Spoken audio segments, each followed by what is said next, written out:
Alright, you guys, welcome back to another video. Today I just wanted to do a video of me pulling a bunch of orders. I got my pull sheet here. Never done a pull sheet before, but over the Labor Day weekend, got a bunch of orders. I think it's total of 14 orders. One of it's pretty large. It's a pretty large order, so I figure I would use my point of view neck mount and just do a very casual video of me, just the process of me pulling everything. I'm not sure how much commentary there will be. It might just kind of be a bunch of background music and me working. But yeah, this is my pull sheet. As you can see, I was listing a bunch of my sealed stuff. But yeah, let's get to it. One thing to note very quickly, I do have all of my packing slips already printed out. Just didn't want to show those with the names and addresses on there. But let me walk you over to my cabinet. This is my magic cabinet that some of you guys may have seen from CNA games. I got this about a year ago. Trying to think of the best way to do this. Things are listed alphabetically by release date. So let me actually pull this one real quick. It is a I need to pivot my camera up. It is a Japanese One Piece Dawn card. You guys may not be able to see it. I think it's 10 of these. 2, 4, 6, 8, 10. I'm just gonna go to my computer real quick and double check it. I believe it's these ones, but yeah, we'll see. I think I have it pulled up on my computer. Let's see. Yep, looks like that's the one. All right, let's go back and pull the rest of the magic stuff. So the way I currently have it set up in my drawer, up until this one, it's all of the most recent stuff. Not sure if you guys are going to be able to see that, but you guys may not be able to.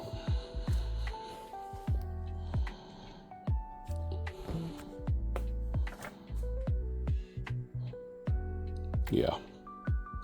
I'm not sure how great of content this might be, at least for the cards up top. So use this shelf.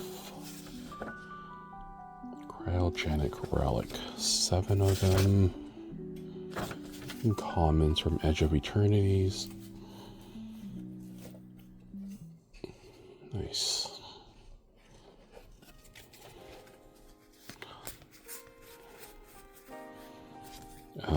For some of my sets, I don't have them all fully sorted. They're just sorted by sorted alphabetically, but not a full alpha sort, just so I could have quickly listed all my cards. I might eventually full alpha sort them all, but yeah, 7 copies of this. 2, 4, 6, 7. Not sure why. I don't think it's one person that has ordered 7 of them, but I will take it. Any kind of common card that I can sell at my price floor is great.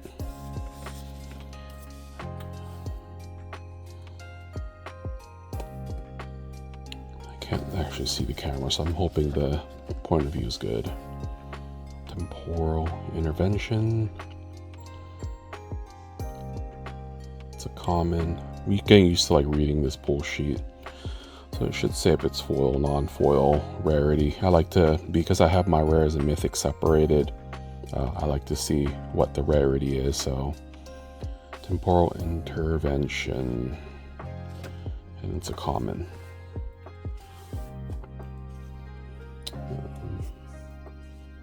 T's.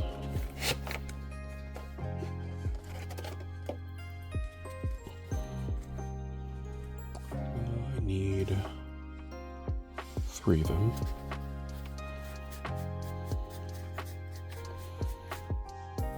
Oh, that one doesn't belong there.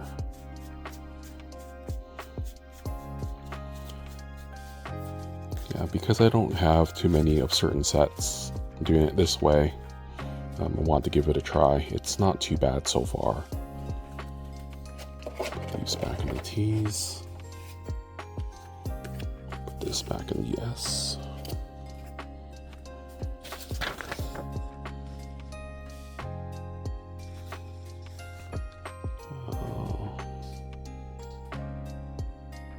Ultimate Magic.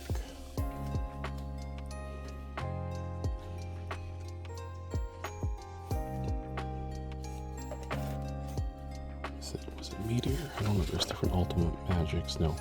Ultimate Magic Holy.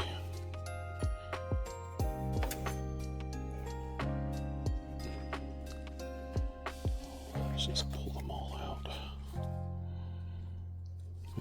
Why are these upside down? 1 copy of that.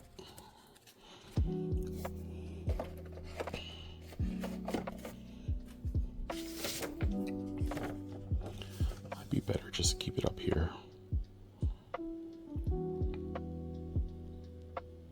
One copy of that card. Again.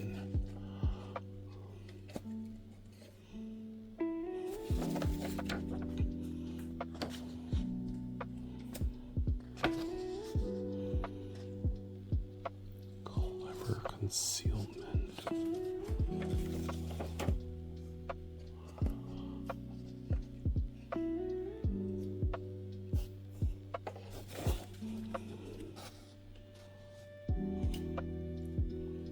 Dark steel plate.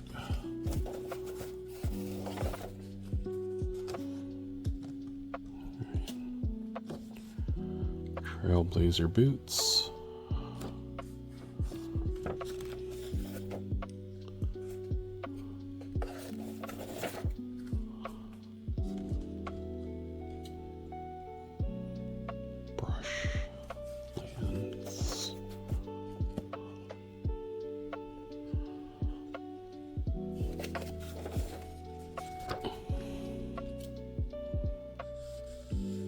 Of Ancestry.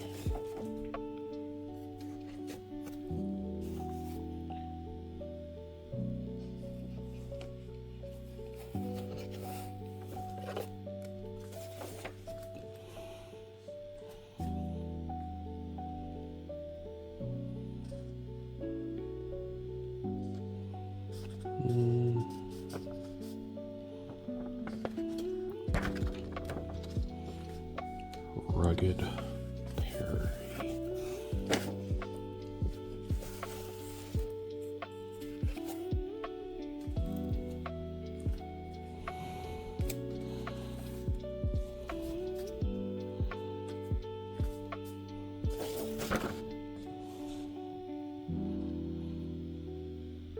Sacred Peaks.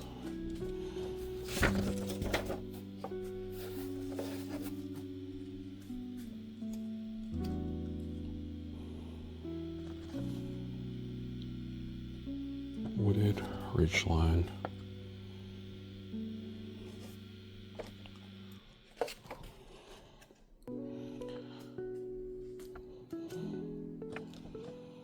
Okay, Bloomburl. This one might be a bit easier to see. I think Bloomburl starts here. Dire Sight. Okay, it's probably next one down.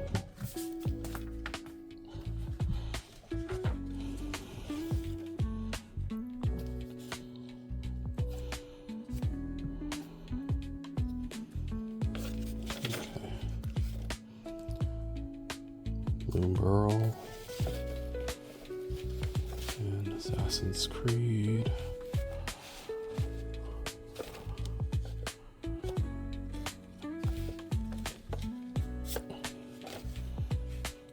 Burrow Headmaster, just one copy of that.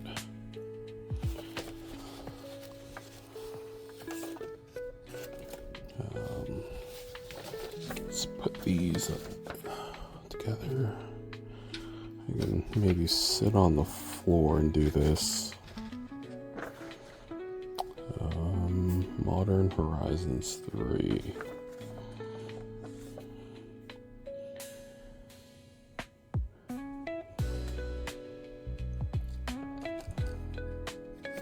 Okay, so MH3 starts there. Got actually a lot of MH3 that I'm having to pull.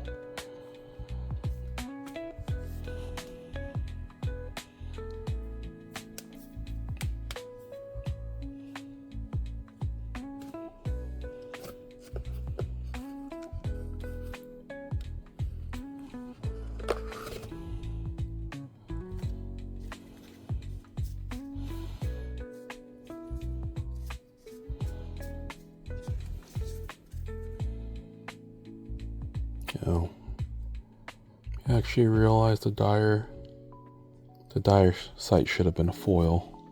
I should go and fix that real quick from Bloom Burrow. I don't want to forget about that. The dyer sight.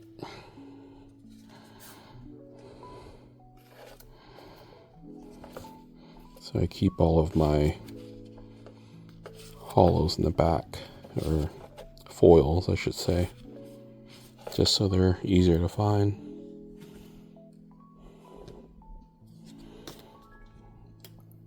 Okay.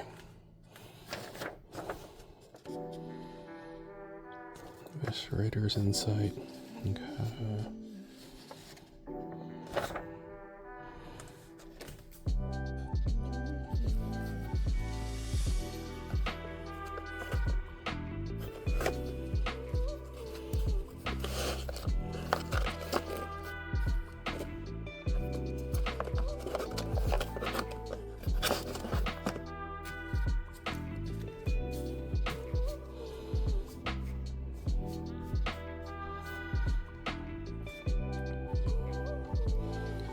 One copy of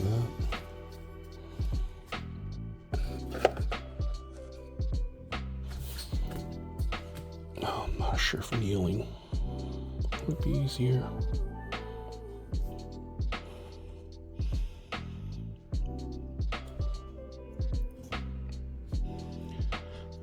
Glimpse the Impossible. 4 copies.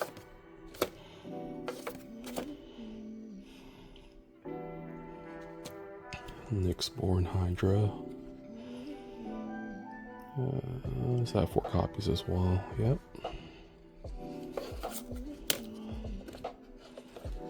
It's awesome selling a bunch of these common cards.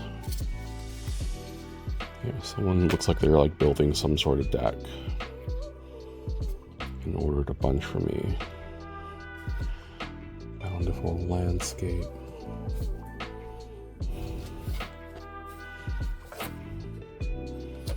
Set 4 copies.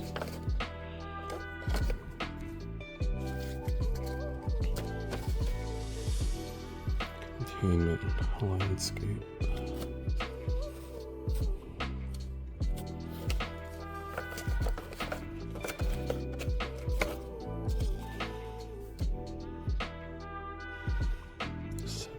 No, they ordered all the landscapes. I'm realizing it's quite a bit.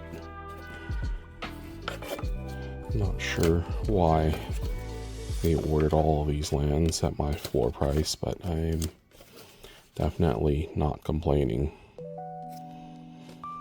It's kind of the reason why I'm thinking about opening up the 2 Modern Horizons 3 boxes that I have.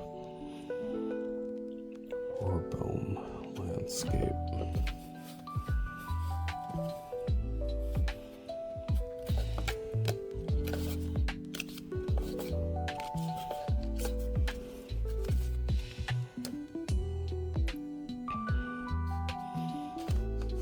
I didn't realize there were this many lands actually in Modern Horizons 3.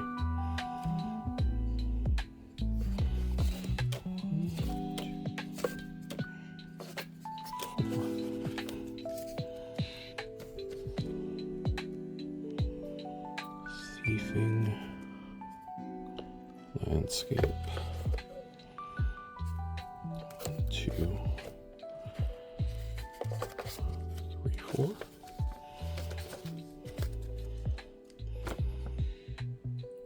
Shattered landscape.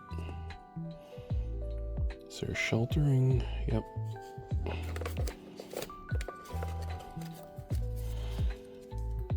Sheltering. These aren't in full alpha. At least for the pull sheet it's not. Which is interesting that it's not. Wait. I got shattered. I got seething.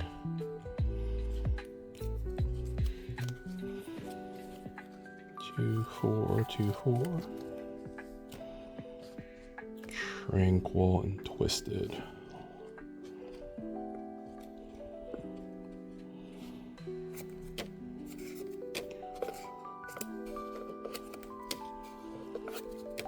And twisted landscape.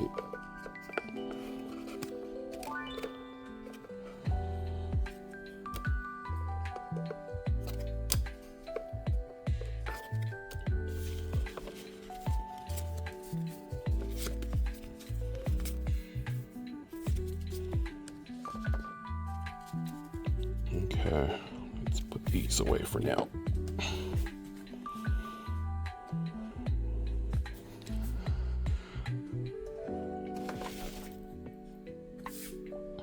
Okay, next is Big Score and Outlaws of Thunder Junction. I think my Big Score and Outlaws is the next one down.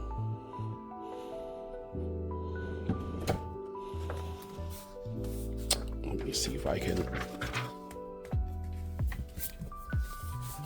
sit myself down and do this. It's going to be easier than trying to kneel down on the hardwood floor. Okay. Ultic Matter Weave.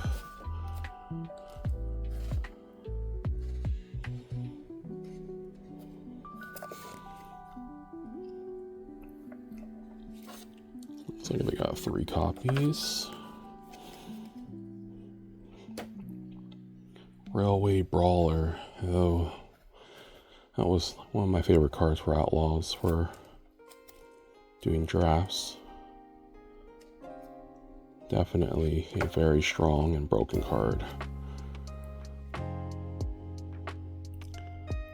Alright, both copies. Phyrexian Arena.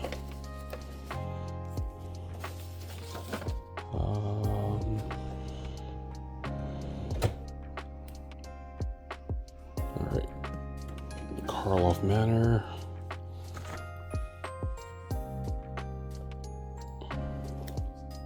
Karlov Manor Commander.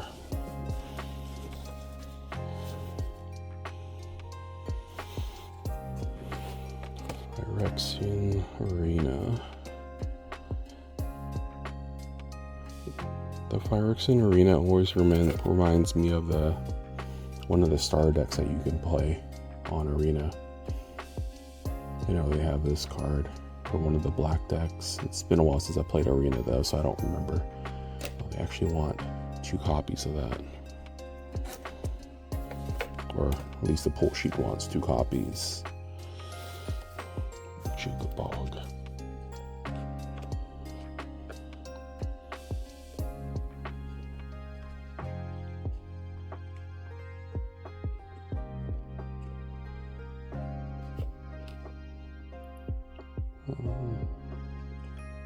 Copies of Pachuca. 3.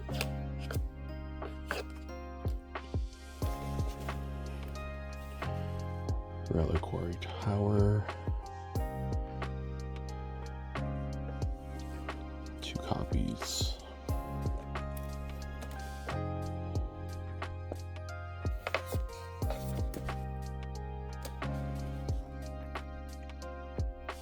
Extract a confession. Okay, so we're going to Carl Manor now. Put these aside.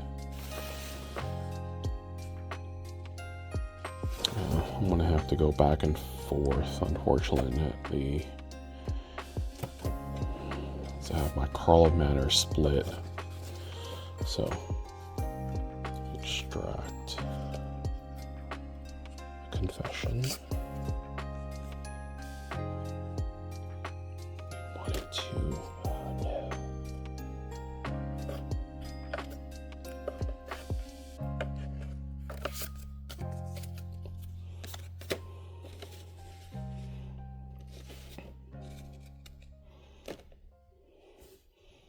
Toxin analysis.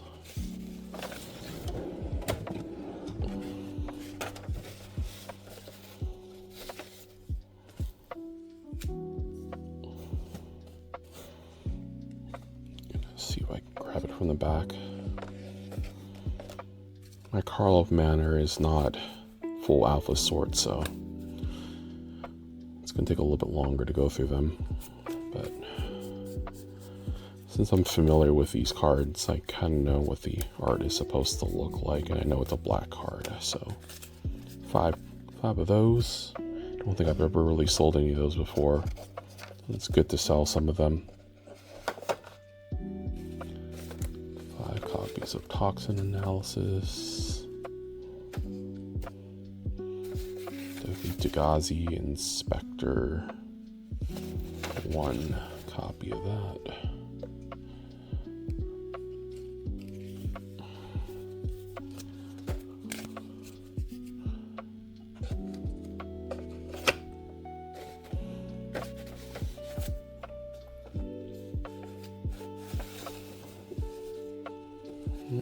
Aurelia.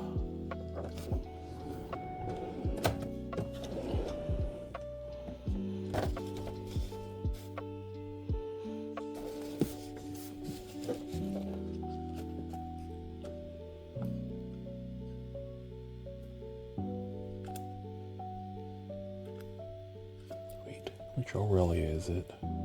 The Law Above.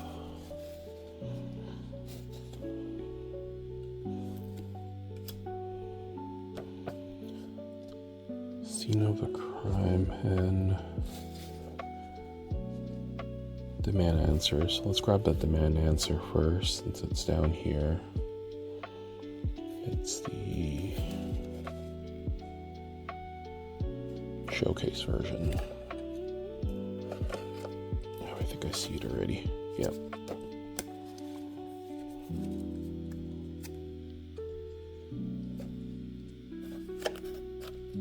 I think the downside to having it organized this way is I need to touch a bunch of cards and like flip through them. But I was able to upload a lot of inventory very quickly because I didn't have to spend so much time integrating new inventory. Scene of the crime.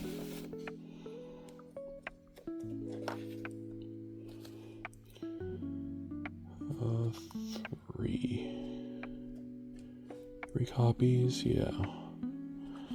Scene of the crime.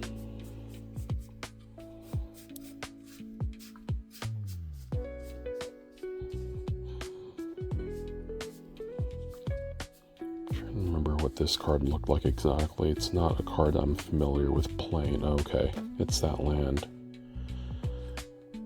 Enters the battlefield tapped. Yeah, I did definitely. It wasn't a card that you would play in limited too much. Okay, so it's a land.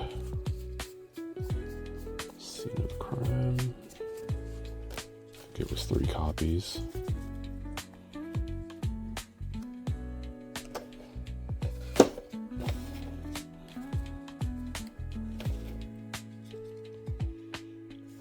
Scene of the crime and demand answers. Okay. Lost Caverns of Ixalan.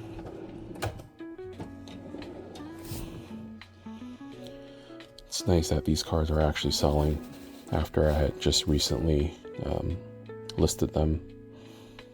Fanatical offering. Oh wow, someone bought 12 of them.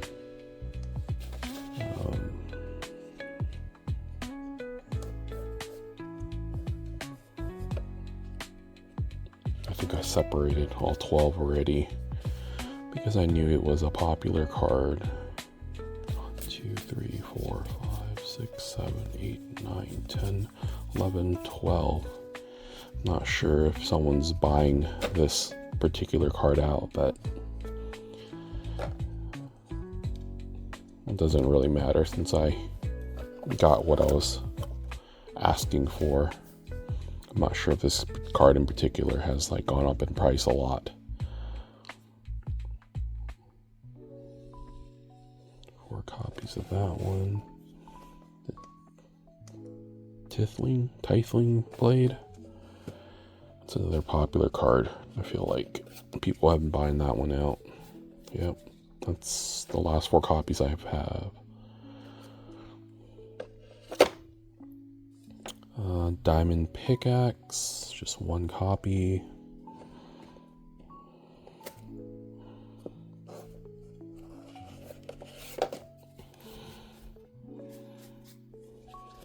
Diamond Pickaxe. Let's put these to the side.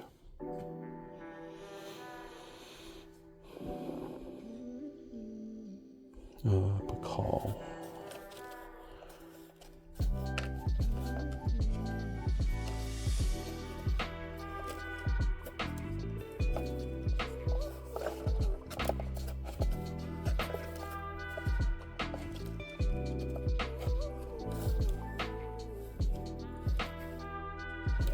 Where is the card? Oh, there it is. I skipped over it. Okay.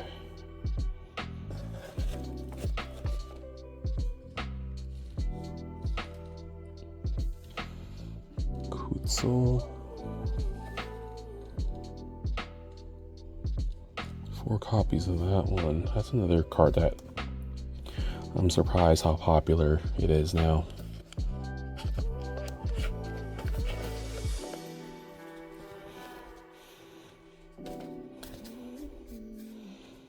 I think someone bought me out. We'll have this showcase one.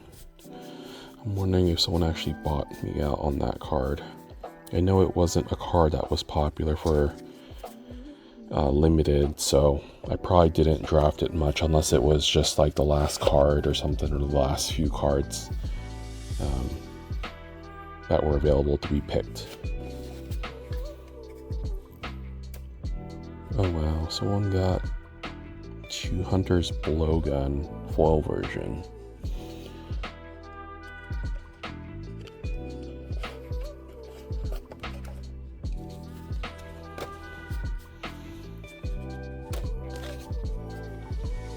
That card wasn't really very playable for limited. Someone bought my Caverns of Soul. I've been holding on to this card. I think this was the first expensive card that I opened for the pre-release and when I first started playing, and I remember someone telling me that it was a really good card, so I've been holding on to this card for almost 2 years now and never used it, never played with it, so it's good that someone is finally going to get it.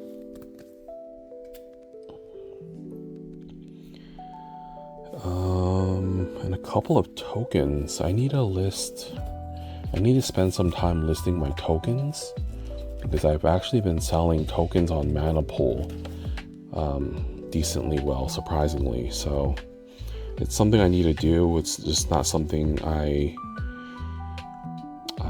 really enjoy doing on Manapool. There's just no good way of like listing tokens on there. Gnome Soldier.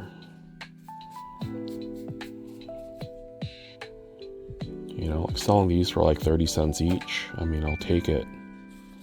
And like map tokens, like these are super common. Did someone?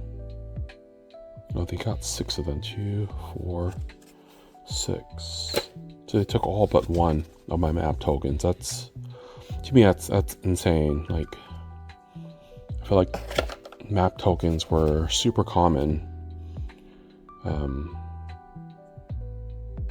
was a pretty common token. I mean, a lot of decks had map tokens, so it's great that I was able to sell them. So I think, do I have anything on the back? No, I think that's it. I think that's the entire pull sheet. It didn't take too long. I probably could have done it faster if I wasn't trying to record this as well. So, I mean, this is what it looks like. I don't know how many cards it is. Looks like it's maybe a little over 100 cards. But yeah, I'm going to take you guys back to my desk and pack these orders.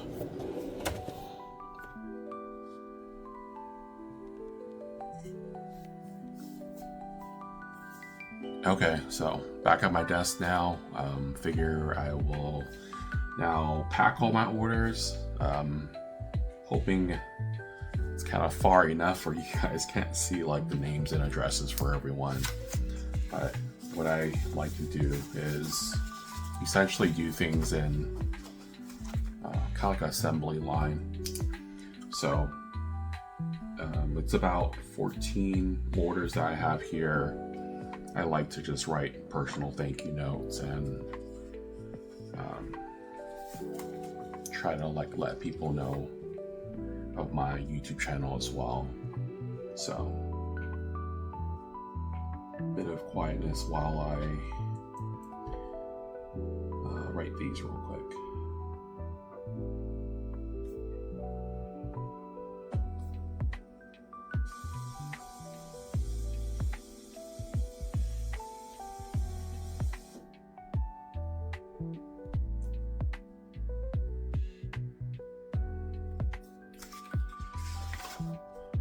Got a couple orders that are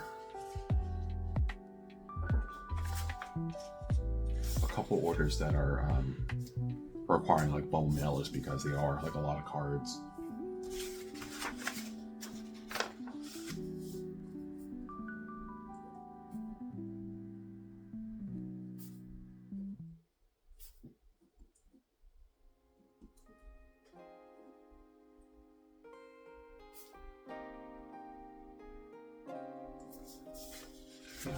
This part is a little bit time consuming to do, having to write thank you notes to everyone, but it's still not too bad, and I'm gonna keep doing it for as long as I can. I do get reviews about how people do like the personal touch of these thank you notes. So I know it does help, and if it doesn't eat up too much into my day, which it doesn't right now, I figured I would just keep doing it. There's always like a lot of stuff for me to be doing for the business, but taking 5 to 10 seconds to write a personal note for each order, it's worth it. It takes like an extra, like for all of this, it might take me an extra like 4 to 5 minutes to do.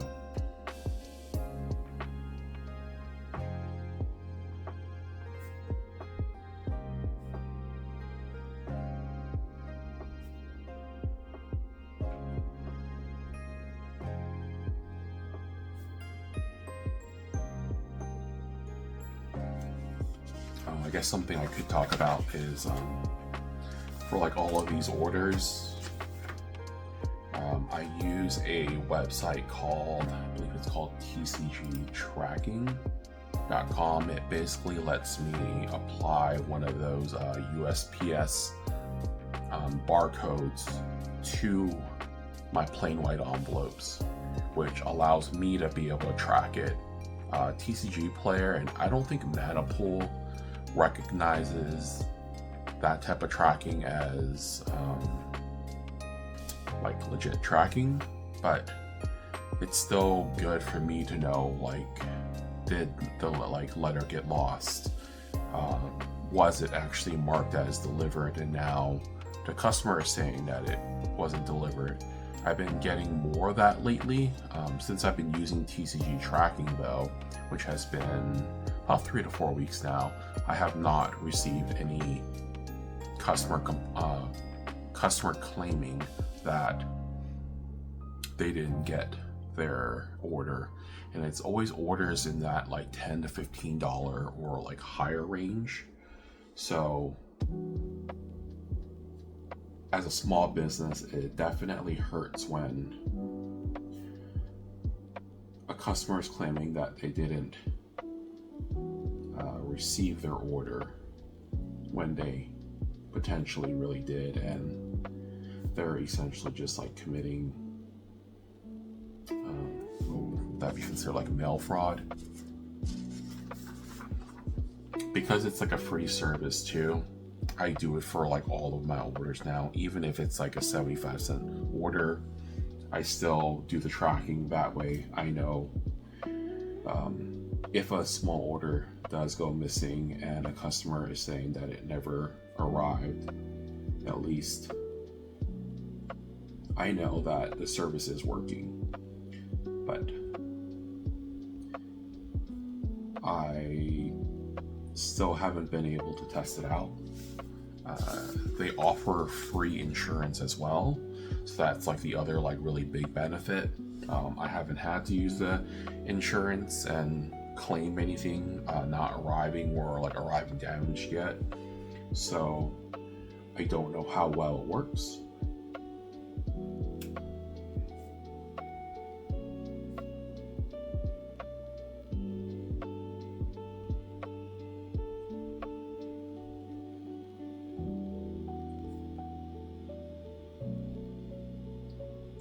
But yeah, I figure it gives me a little bit of peace of mind.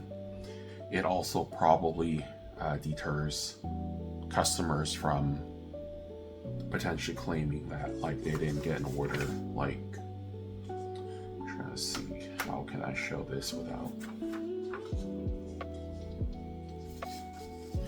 show it to you guys what it looks like. Like, I'm sure some of you guys have seen, in case you don't know what the IMB or the number is. It kind of looks like that barcode, essentially, when you get like a piece of mail, and it just means that it's like tracking.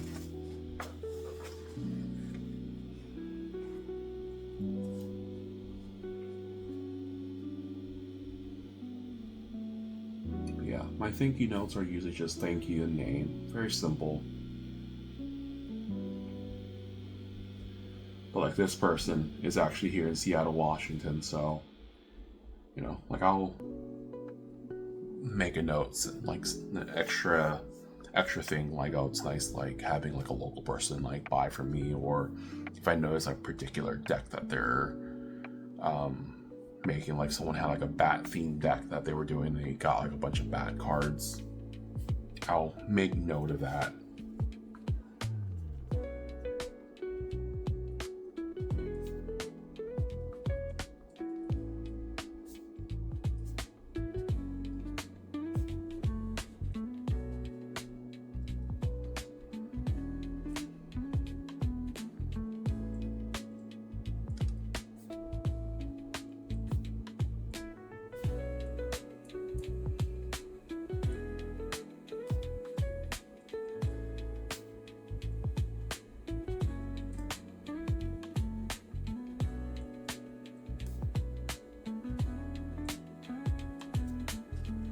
Yeah, just told him, nice getting a local order, reach out if you need more cards, and I give him my like @handle.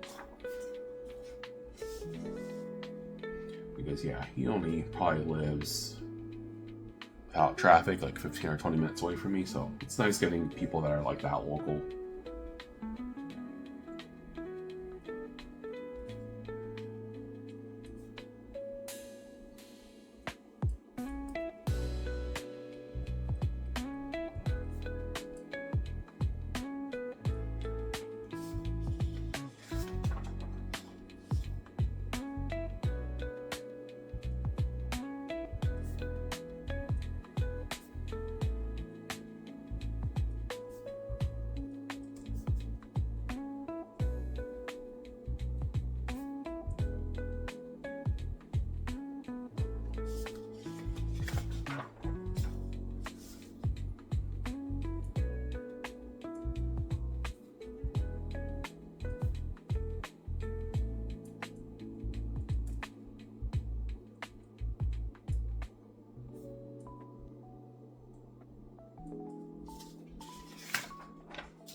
yeah, I mean, over the weekend, so Saturday, Sunday, and today, Monday, Labor Day, I only got 14 orders.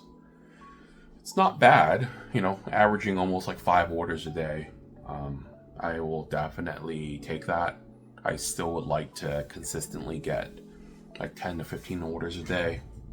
I don't know if my inventory is potentially priced too high still.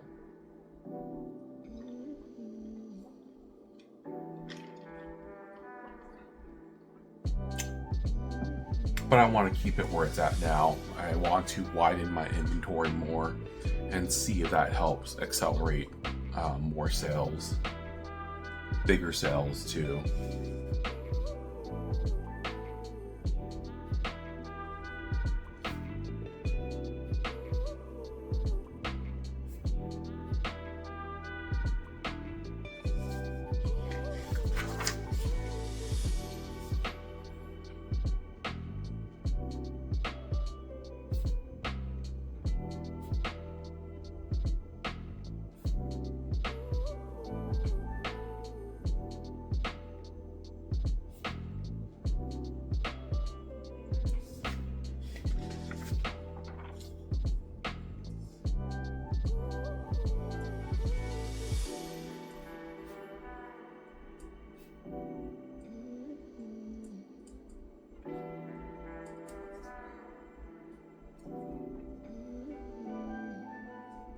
Okay, so it was just one person that bought just my cavern of souls. I think it might be cool to let him know that this was like the first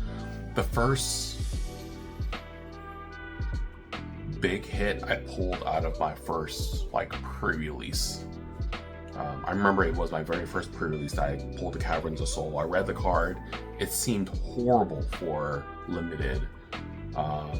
Ended up setting it aside, never playing it at all. And it wasn't until like later I found out that it was actually like an expensive card or one of like the big hits in like Lost Caverns of Ixalan.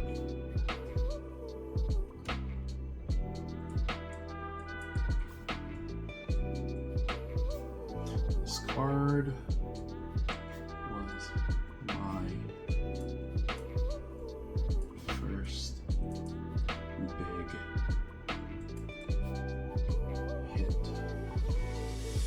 I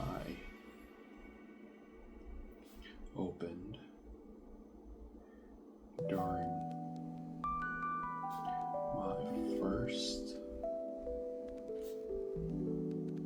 pre-release.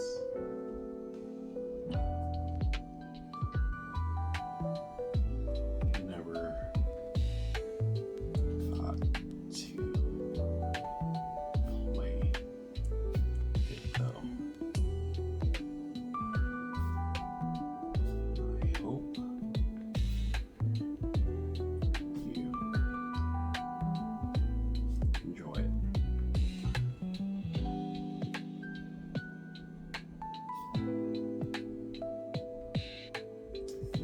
Yeah, those are the kind of notes I like to write sometimes. Doesn't happen often, but I'll write like longer notes, or yeah, longer like thank you notes.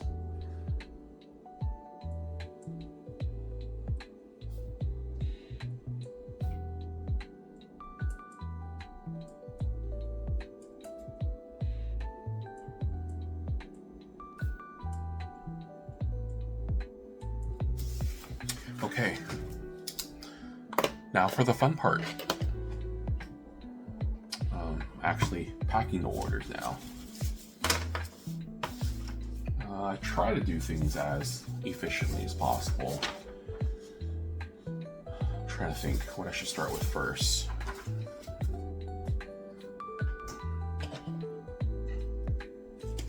I like to grab a big stack of my cardstock. Grab my team bags.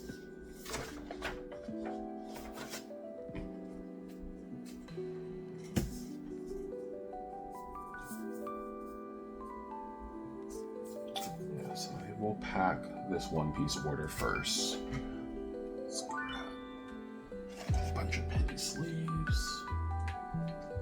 Normally just kind of reach over and grab it, but since there's so many orders for today, I want to try to do this a little bit more efficiently. So because this is 10 one-piece cards, I'm going to split it up into 5 and 5. And this will definitely be a 2-stamp order, or 2-ounce order, I should say.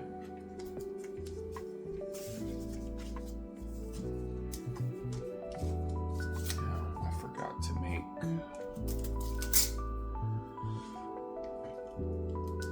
usually rip a bunch of painter's tape so I can just grab it and I don't have to do it each time. I feel like my packing order has kind of changed a little bit over time.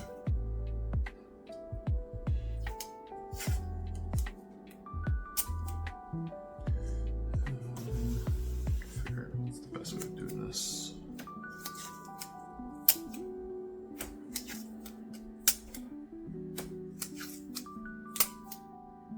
I like to rip all the painter tape and get them all ready ahead of time, just so I can just kind of quickly grab them.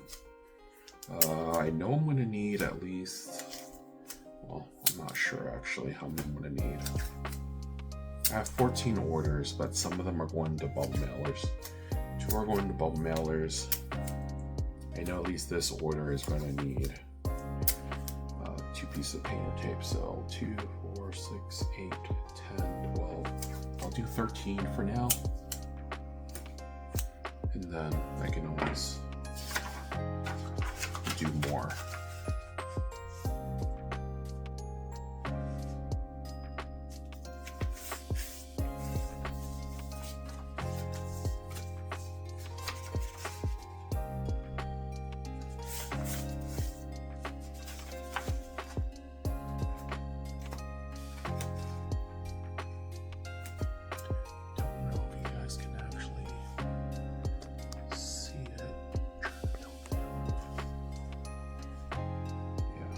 Try to put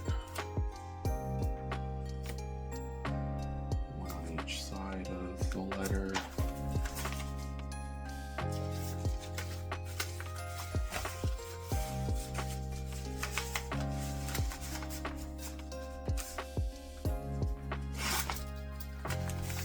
Then, since this one is like a heavier one, I don't need to weigh it. I already know it's going to be like 2 ounces, but I will set this one apart from like all the rest of the orders that all the other, sorry, I forgot what I was going to say. I will separate them apart from all the orders I know that are just going to be like 1 ounce ones. I realize that because I have a pull sheet, that the way I do things are going to be a little bit more different. I shouldn't have grabbed all of this now. Let me reorganize a little bit. Realize I should probably grab all the cards for each order and then like set them with the orders. That way I will know if I potentially like missed anything.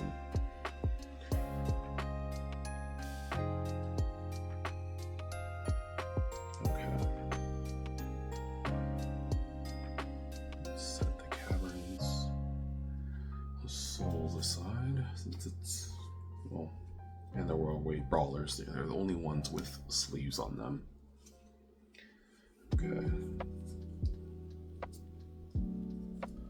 This is the really huge order. I think it's like 70 something cards. 4, 6. Yeah, this guy ordered 7 of the cryogenic relics, which is interesting. Why 7? Unless he's like speculating on him. I'm not sure. Everything else, it's like 4 or less though. 3 of the temporal interventions.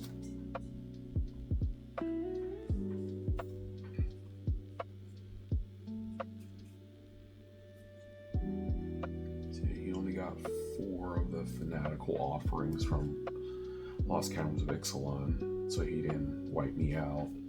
There must be multiple orders that has them.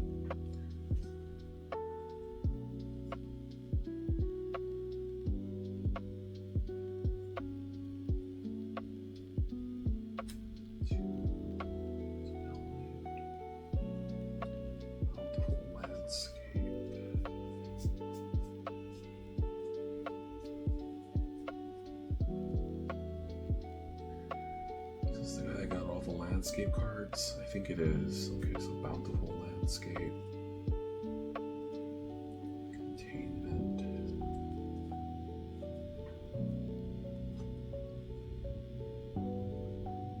Deceptive,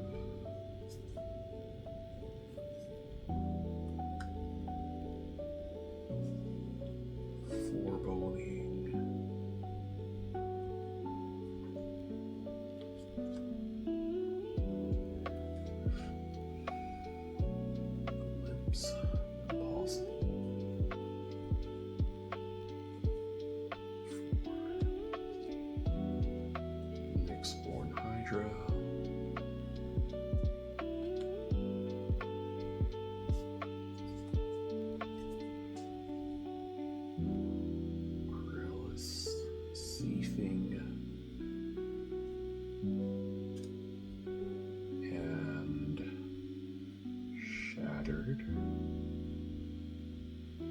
Landscapes.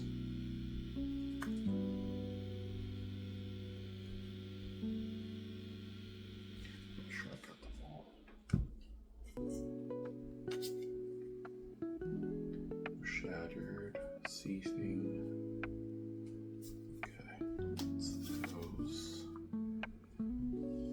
Shattered, Seething, Perilous, Sheltering Landscape.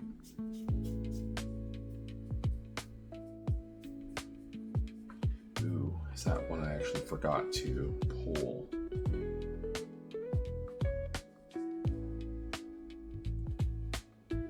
So I have Twisted and Tranquil. I thought I forgot to pull one, but I couldn't remember if I went out of order. Let me just double check. I guess this is a good reason why to like double check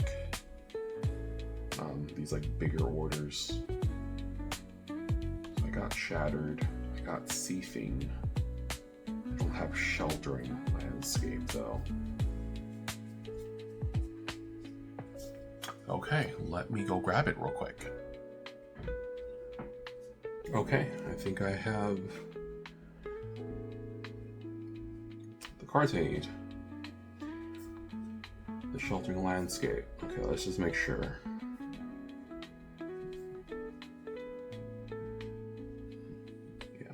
Put these in order. Just go back and double check, or triple check, I should say. So Twisted Landscape, Tranquil, sure it's 4, Sheltering, Shattered, Seething, Perilous, Nyxborn, Glimpse, Foreboding, Deceptive, Contaminated, Bountiful. Sold 2 copies of that one. Fanatical Offering 4, Temporal 3, 7, Cryogenic. Then I think he had more. So like a 2-page order. Okay. So, wow, this is basically like half of the pull sheet is what he bought. Toxin, MKM, toxin. 2, 4. And 2 gnome soldiers. Okay. I'm pretty confident that was everything for that order. I'm gonna put this one aside since it's such a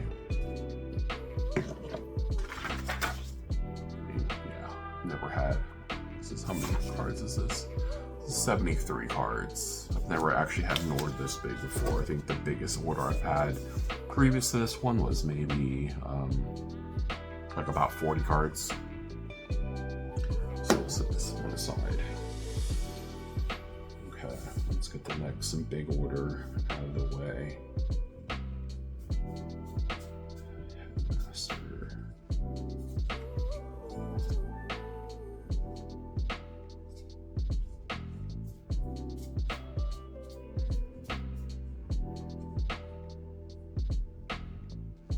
This is definitely a commander deck for this next order.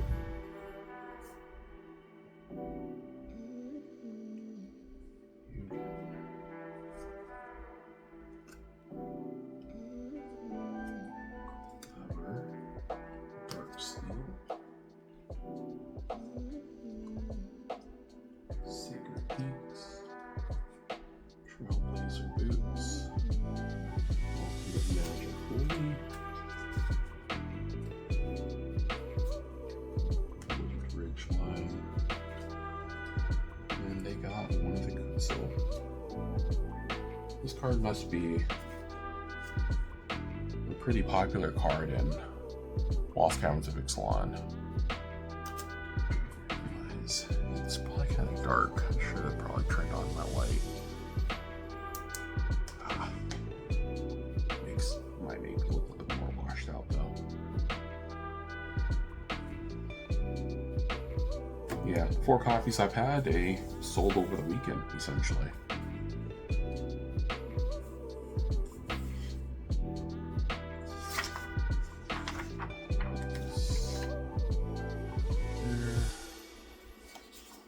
Next order.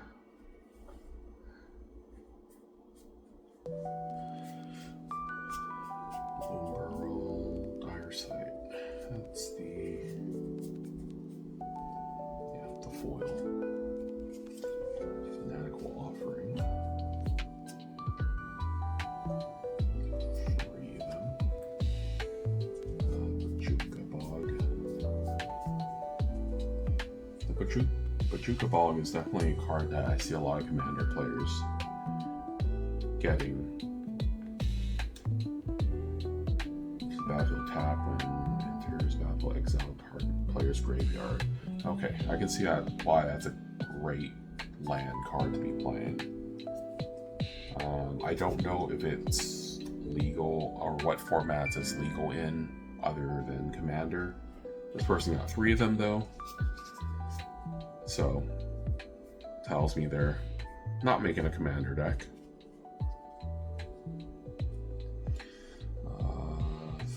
3, no, already gave them the Fanatical Offering, right? Yep, 3 of them. And then a Demand Answer.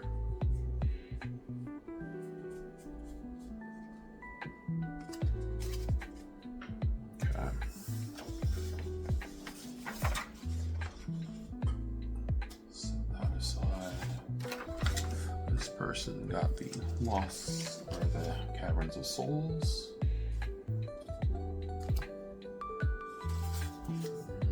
This person just got a Reliquary Tower, just 1.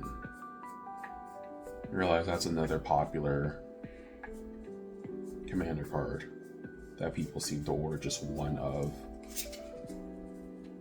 This one, because I have these extra like hard sleeves. Typically I use my penny sleeves, but I have a bunch of extra like harder sleeves that I'll just put single cards in.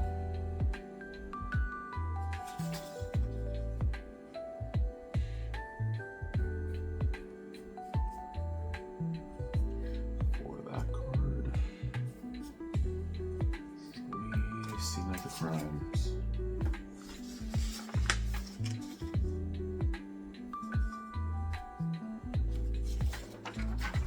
It's got 2 railway brawlers. That card has dropped a lot in price. I sold it for $5.21. I think they used to be over like a $10-15 card, but I don't remember. At least, like, you know, 6 months ago I thought it was going for like a lot more, but I could be remembering incorrectly. I just remember that was a really good limited card.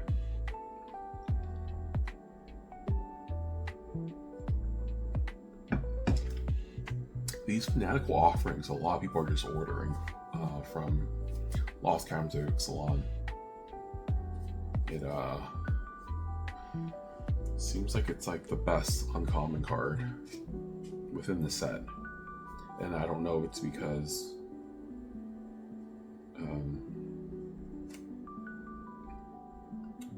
the standard rotation recently changed, so it's now a popular like removal card. Oh, did I really? No. One toxin analysis. I thought I forgot another card. That looks like it's good. Toxin analysis, 2 extracts, 2 hunters, and 3 fanaticals.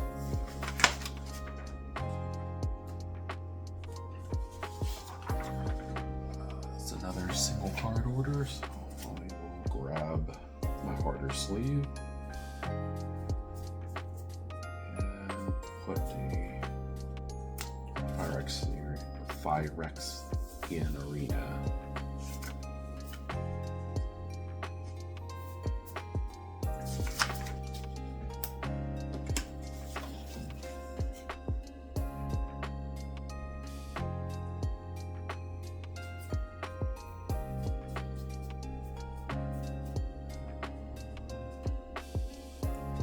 Rugged Prairie.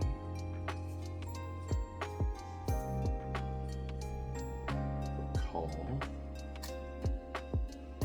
Stop the pickaxe. Console. And Aurelia.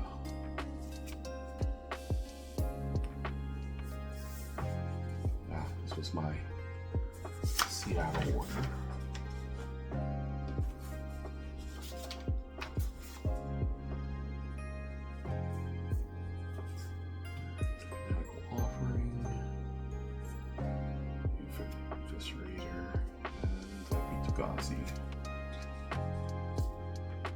Well, it's 2 fanatical offerings. Yeah, doing it this way is kind of like a nice, like doing like the pull sheet method.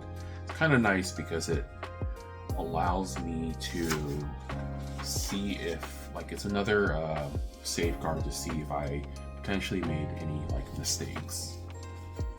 Because, I mean, at the end of this, I really should have like no cards left. This person just got 1 Fire Arena as well. Where are my other extra? I already went through them all. I'll grab my other single sleeves.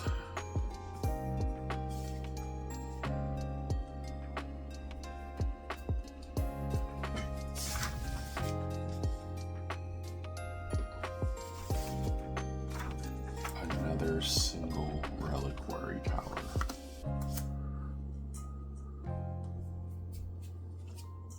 It's interesting to see people just buy just 1 copy of this card.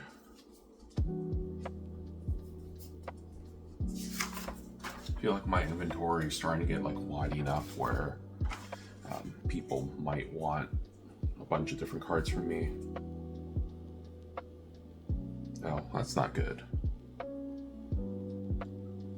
So this last order only has 6 map tokens in it, which is fine.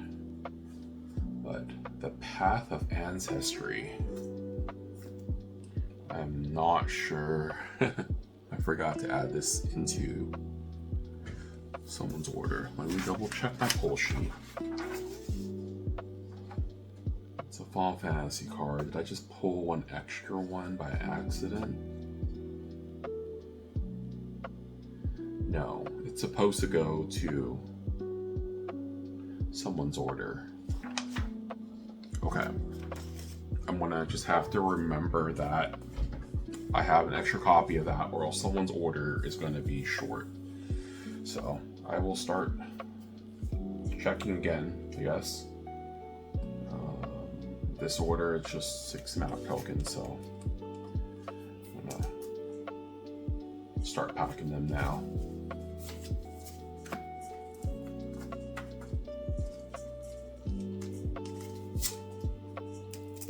Yeah, I feel like this part is like one of my favorite parts to do when it comes to packing orders.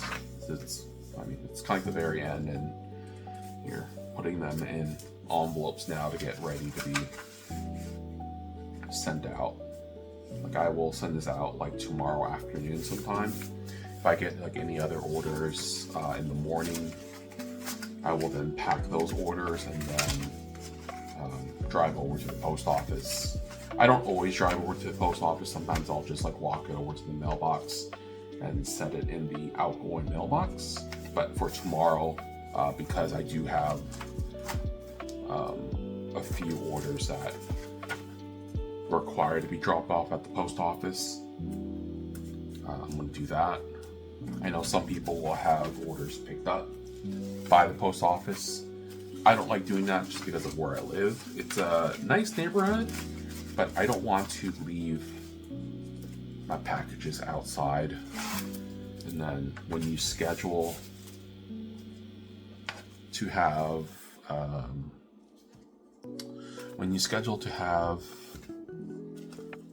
the mail person come and like pick it up, you can have them like knock on your door. But because I live, like I'm renting a mother-in-law, there's no way for them to like know that I'm up above the garage and to not knock on the front door of the house, because that's where like the homeowners live, and they're not gonna, they'll have like no idea that I requested to have something picked up. So for me, because the post office isn't that far, it's like a 5-minute drive, I'll just drive over there every once in a while, or whenever I do need to drop off packages. I wish it was walking distance, and it kind of would be, but it would take, I would say it would take maybe like half an hour just to walk there, which isn't too bad. And I thought about just like walking, like using that as my way of getting some exercise in throughout my day. I think it's like half an hour if I walk quickly. I've never timed it before. I've never actually done the walk before. I think it might be closer to like 40 or 45 minutes, but yeah, like that's just like one way. So it would eat up into a lot of my day just walking to the post office, and I would have to like, you know, bring it with me. I don't have a backpack either, in case I do have like a bunch of packages, like larger packages too. When it comes to just like the packages that I'm gonna like pack for today, like those packages aren't very big, so those ones are fine, and those would easily fit into a backpack. But I think when it's like large boxes that I need to ship out coming like the holiday season, when I'm hoping orders like will pick up even more, and I'm going to be selling potentially like more sealed online during whatever Black Friday sales there might be, or Christmas sales, or people just like Christmas shopping. I'm definitely not going to be able to just like walk it over. Like last season, I was selling quite a bit of sealed. I think there were like some days I was sending out like 30 boxes at a time. And that's when I definitely needed someone to come and pick it up. I could have I could have driven it to the post office, but it was a lot of boxes that I was mailing out every day.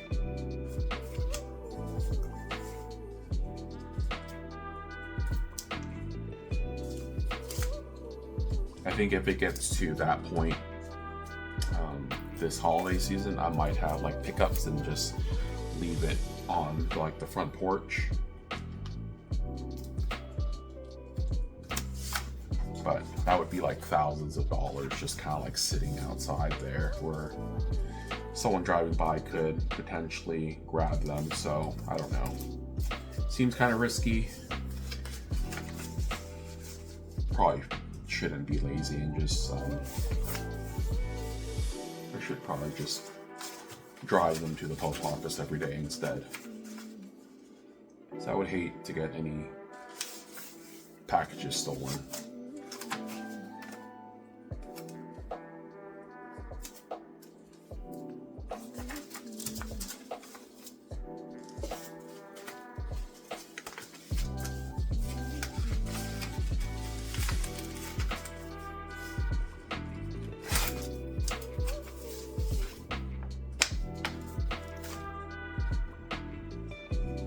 So far, none of these orders have really expensive cards in them. When they do, I will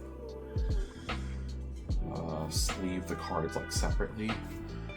Like the Bacall, it's like a $4 card. I will probably I will like sleeve it separately from like the rest. It probably doesn't need to be sleeved by itself, but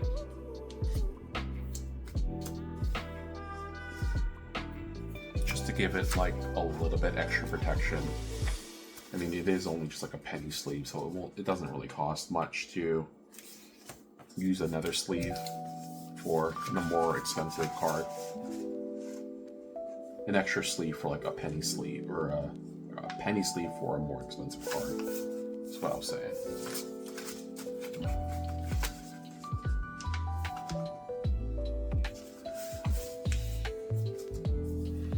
I know some customers just appreciate that too. You don't want to see like your one expensive card being shoved in with a bunch of like bulk cards into like one penny sleeve. Like this order was only 5 cards, so 5 cards would easily fit into a penny sleeve. I think I put up to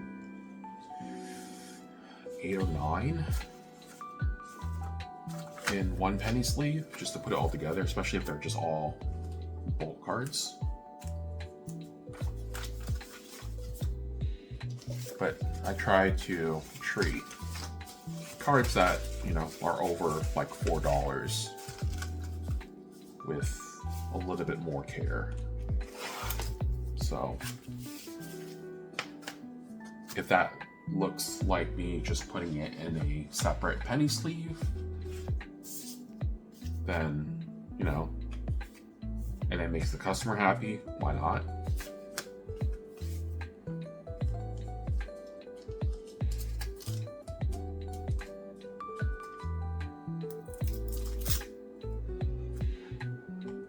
Oh yeah, in my last video I talked about the person that was not happy with the card protection I used for my orders. I don't know. You guys have to tell me. I put the cards in a penny sleeve, then I use on each side, I use 300 GSM cardstock, and I put it in a team bag. Like, I think that looks fairly professional. I think it looks pretty good. I mean, it would be nice if I had like maybe a thank you or a logo on my cardstock as well. But I'm not I need help creating some sort of like company logo. Printing on the cardstock itself would be difficult just because it's so thick. I'm not sure if any of my printers can even print on cardstock that thick. If anything, I would probably use my my thermal printer and like print something and then like maybe stick it on to the cardstock itself. But I haven't thought of anything yet. For now, this has been working. It's simple, it's sleek. So I'm okay just having it the way it is for now. I think when I have more stuff listed, I have more inventory, and I'm thinking about like other ways of like growing the company more, I could potentially think about doing smaller things like that. This one I'm going to weigh, actually, just because I am not sure if I can do 8 magic cards with my current setup. I know for some people that may not use a packing slip or use like 2 pieces of cardstock, and you know, all the little things like matter. They might use different kinds of envelopes that might be lighter or heavier.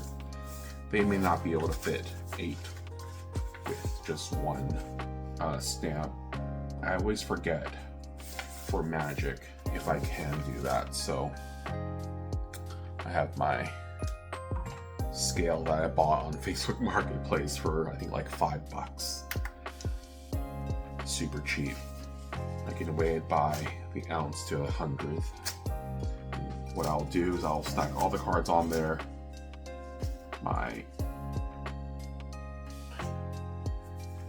Stack all the cards, the packing slip, my envelope.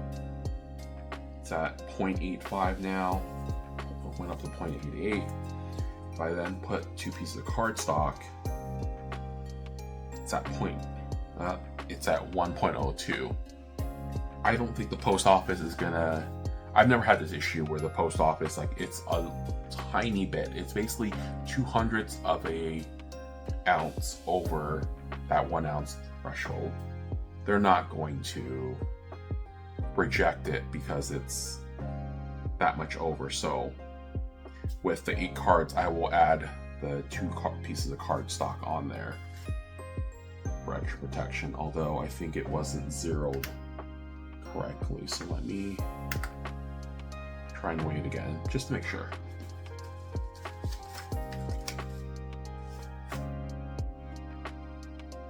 Oh, it's actually 0.99 now, so it's basically like 1 ounce.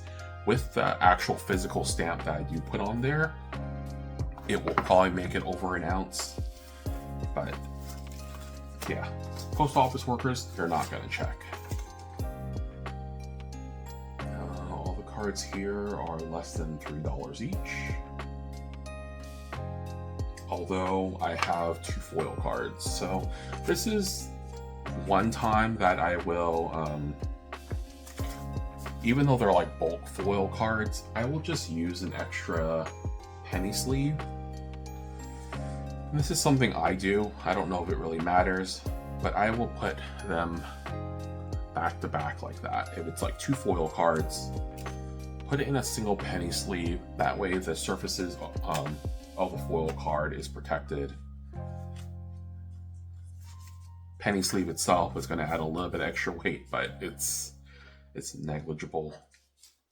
Put the rest of the cards that are like non-foil in another penny sleeve, and then sandwich it between the 2 card stocks, and then just put it all in a tea bag. Does it really matter? Do most customers care? I don't know. Like, for those of you guys who are actually watching and have got to this far in the video, I don't even know how long this video is going to be. Definitely over 1 hour long, I think. You guys will have to let me know. Like, if you received an order like this, where it seemed like the person put a little bit more care into like even like your bulk foil cards. Does it matter to you? Would you even care? Is that a nice touch? I don't know. I've never had anyone leave a review for me and tell me that they like that I do stuff like that.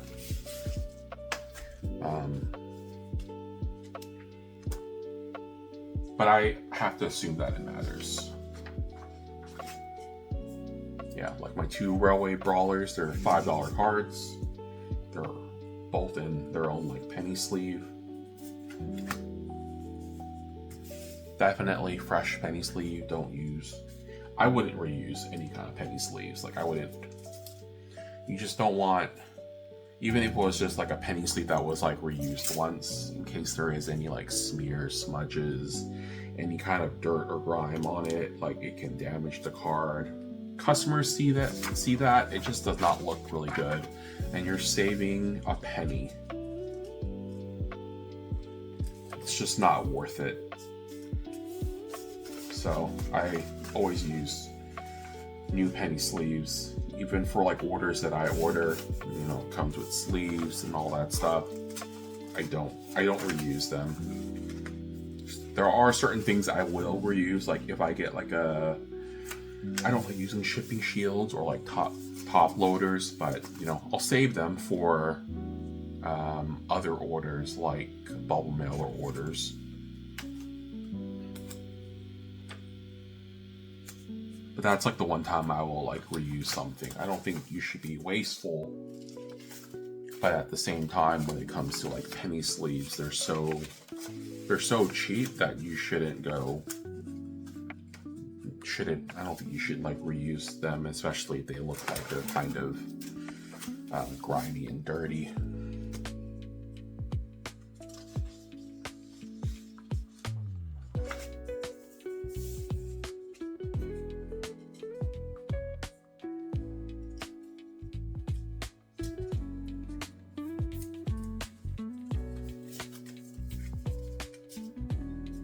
I thought this video would be of me talking a lot less to you guys, but I realize I'm talking a lot more. I thought I would do one of those kinds of videos where I'm pretty much silent for the most part, and I'm just pulling orders and just packing my orders and having the background music probably a little bit louder. I like lo-fi music, I like classical music, so I was gonna put something like that on, but I realize I'm probably gonna have to turn down the background music that I normally have in the background, just because I am talking quite a bit. So don't know if that's a good or bad thing either. You guys will have to let me know. Do you guys enjoy like the commentary? Do you guys enjoy hearing me talk about a lot of like random things, I guess? Personally, I don't have anyone that I know of that is interested in hearing like how I do things, the things I find interesting when it comes to like working. So in a way, I feel like this YouTube channel is kind of that for me, being able to talk to the camera and talk about my process of how I do things and like what I'm thinking like while I'm working, because for the most part, like when I'm working at home by myself, I'm not saying anything. I'm not talking to anyone. I might talk to some of the people that I'm like in a Discord with, in the reseller group that I'm in, but other than that, it's like a lot of my thoughts are just kind of kept to myself, and I don't really feel like I have anyone to share those thoughts with.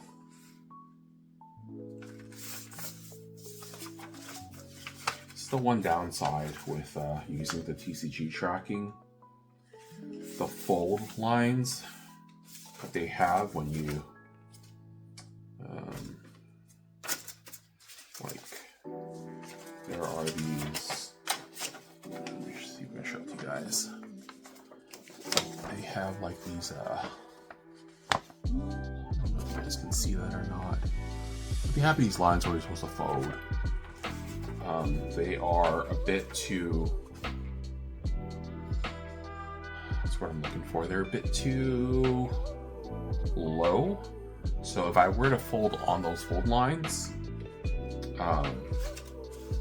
these packing slips wouldn't actually fit into the letters.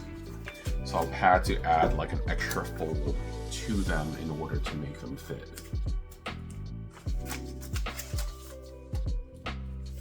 It's not like a huge deal. It adds like another few seconds. It's just mildly annoying. It's one thing that I wish the person that runs that website would fix. But I really can't complain because like the service that he offers is completely free. Charges nothing for it. I'm not sure how he does it or exactly why he does it. I read kind of like why he does it, but it's like still like no one really does things for free these days. He's offering a really great service for free. Oh, I need to remember. Oh no, I completely forgot to be checking to see which card or which order the path of ancestry is supposed to go into. And I think I already packed it up. No, wait. Is it this one? Oh, thank God. I think I found it. It was the last order. Okay, let me just make sure it's not in here. 2, 4, 6, 8, 10. Yeah, there should be 11 cards. Yeah, let me make sure this person actually has all of their cards. Good Soul, Wooded, Ultimate, Trail, Sacred, Path, Dark, Clever, Boogan, Brushland, Bureau. Okay. Crap. I lost my train of thought. Oh, I need to remember, I need to look up, there are 2 orders that require tracked shipping. So it's that big 73 card order, and I believe it's this 11 card order. Okay, so these ones will have to go into bulk mailers. I'm just gonna set this aside so I don't forget, because I don't want to put it in an envelope. This is the one card that kind of scares me. It's the Cavern of Souls. It's like a $40 card. But I am just sending it, I'm risking it, and I'm sending it in a plain white envelope. I could send it in a tracked bubble mailer. That's going to cost like $5 extra. I'm saving a little bit of money just sending it in a plain white envelope. I feel like the people that shop on Manapool are morally, I feel like they're more moral people compared to people that shop on places like eBay or TCGPlayer. So I have to assume that people that are buying cards on there won't try to actually scam you in any way. I have the letter tracking. If for whatever reason the card gets damaged during shipping or it goes missing, hoping the TCG tracking will work well and I will be able to claim like the insurance on it. But I have it documented. It's being put in an envelope, so at least I have video evidence of me packing this order. But you never know. USPS could lose it. They could destroy the letter in some way.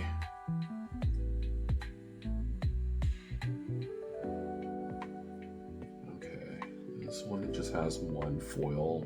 And it's just a bunch of bulk cards, so I'm just gonna throw it all into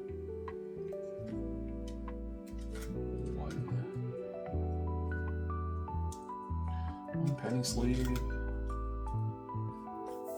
What I was gonna do.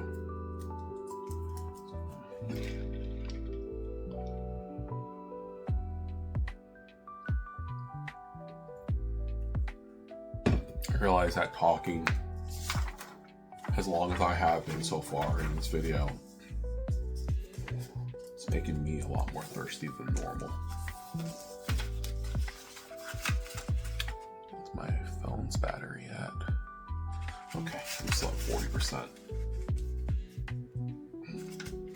I should be able to get all of these orders packed in time before my phone dies.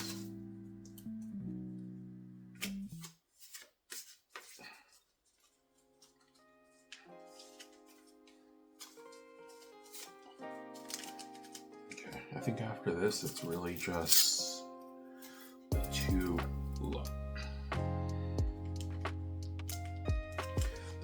bubble mailer orders I need to do. Oh, and I do have like one other order. It's a it's my Gundam's starter deck that I sold on TCGPlayer. I think that one sold for $45. Forgot how much I bought it for. It was like about $25. So I think after like shipping and fees and all that stuff, I make, I don't know, $10 to $12. So still not bad. Wish I had more of those starter decks to sell.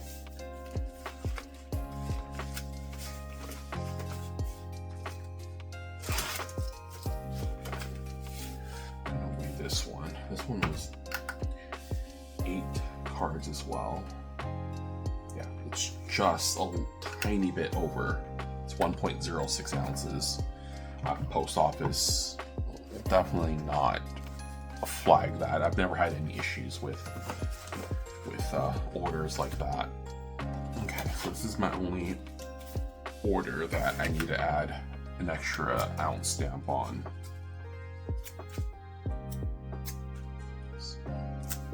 Regular stamp, and grab one of these. Got like a roll of little extra ounce stamps that I bought a year ago for like 24 cents. I don't know how much they're at now. They're like at 28 cents or something. It saves me a little bit of money when it comes to paying for extra ounces.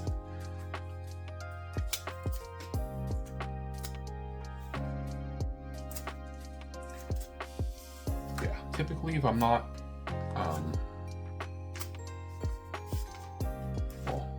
I never really show you guys. I never record myself like packing orders, but because this is like pretty mindless, I'll either be like just listening to music, or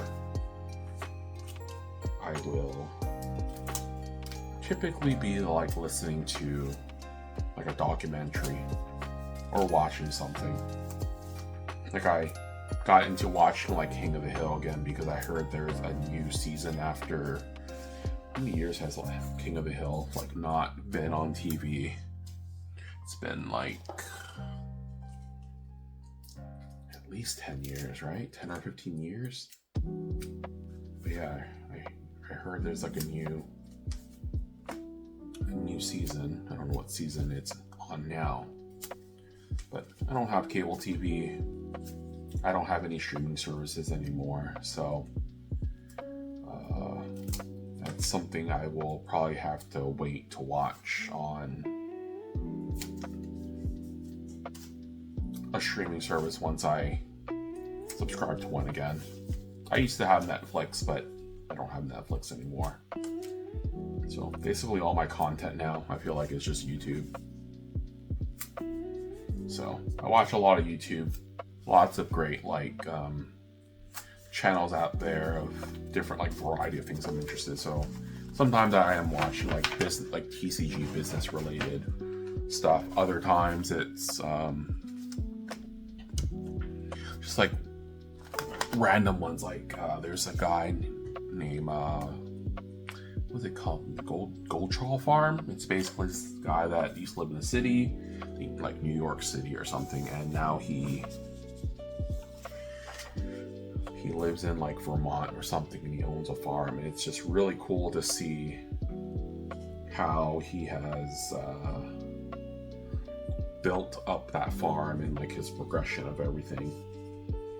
Okay, I'm trying to think, how am I gonna split this up? It's 11 cards, 2, 4, 5. So I'll do 5 and 6. I'll put the expensive cards up in the front. This is a bubble mailer order. I realized I didn't grab some of my bubble mailing supplies. I grabbed the actual bubble mailers, but I didn't grab where did I put them? I kind of reorganized things recently. I'll be right back.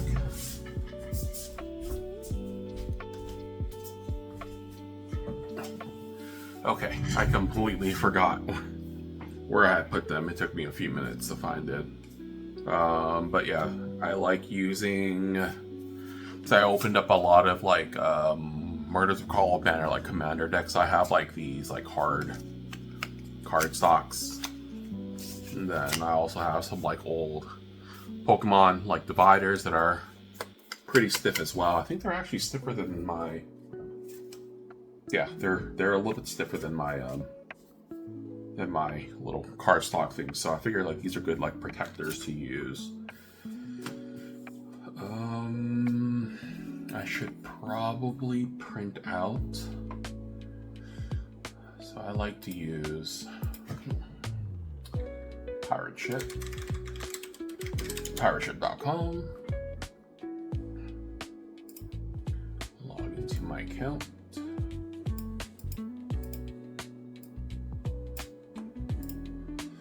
Create a shipping label. I just enter in the customer's information. Let's do this first one first.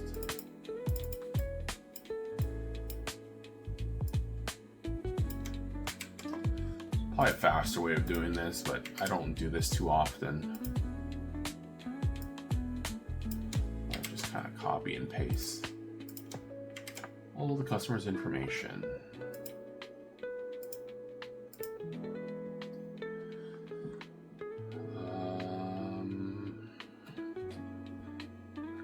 Have my bubble mailers saved. 4x6 bubble mailer. And oh, it's not going to be 1 ounce though. I don't know if it actually matters or not, but I should probably change that.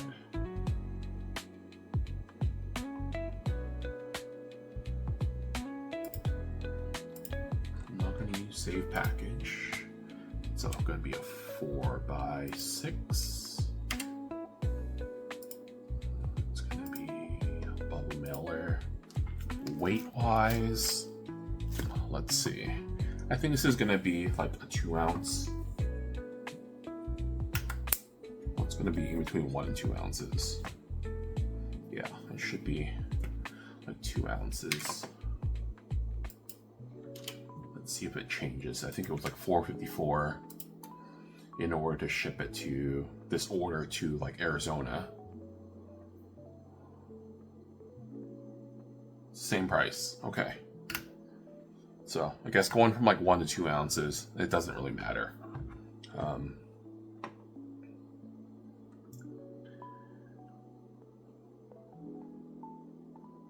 Let's buy the label.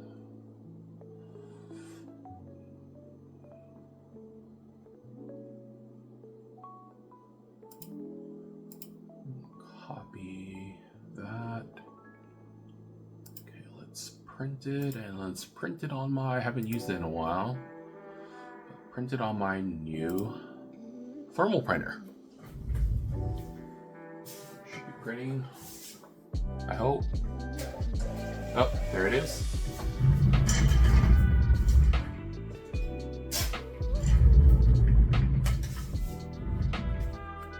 Now I finally have like 4x6 like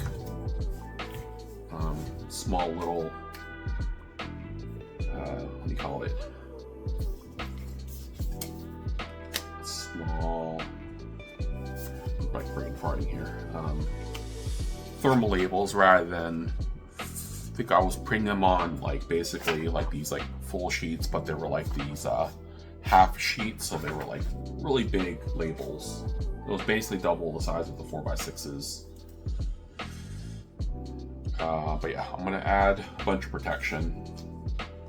I still don't know what's like the best way of shipping bubble mailer orders.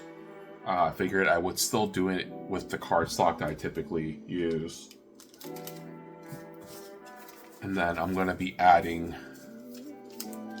a little bit of extra like stiffness by adding the card dividers.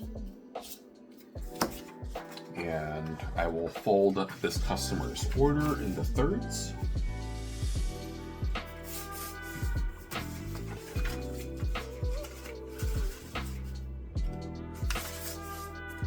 And this is just a regular, I used to use like 24-pound paper. This is just like regular like 20-pound like copy paper. So it's the standard like thickness, thinness paper. And I will use the paper as well to give it a little bit more like rigidity. And I bought a bunch of like these like cheap bubble mailers, like 4x6, which fits orders in them super conveniently. Just rip off the adhesive.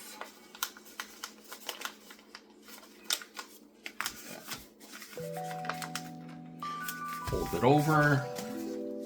Yeah, it feels like it's pretty firm. Like the only way like this is gonna get damaged is if someone grabs it in half and like bends it, or if something like really heavy gets placed on top of it, which I don't know if this like gets dumped in a bin with a bunch of like other like heavier mails. I imagine like for bubble mail or stuff, the post office workers will probably keep it separate from like heavy boxes. That's what I assume. That's what makes sense to me, but I don't know if that's what they actually do. In the handful of bubble mail orders I've done so far since being on Manapool, I've never had any come damaged. Another little thing I like to do is the flap that I had folded over, I will then stick the, don't want to show the dress, I'll then stick the thermal label onto that side, so it kind of seals it even more. So if someone does try to tamper with it, tries to open it, they will have to rip off the label, and it should be pretty obvious because the label's sticky. It's probably gonna like rip the packaging. So yeah, kind of looks like that. Really small, compact, and it's good to be sent out. Now with this larger one, I have this really old bubble mailer that I bought, I think back in 2018. Bought a bunch of like,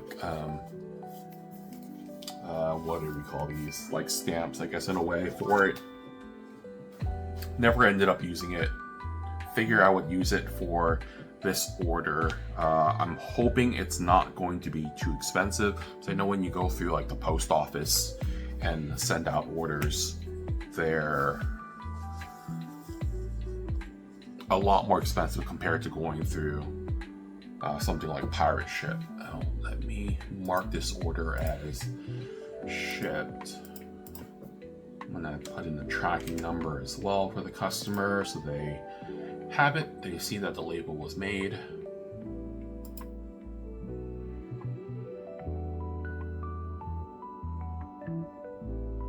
Ooh, I realized for this next order,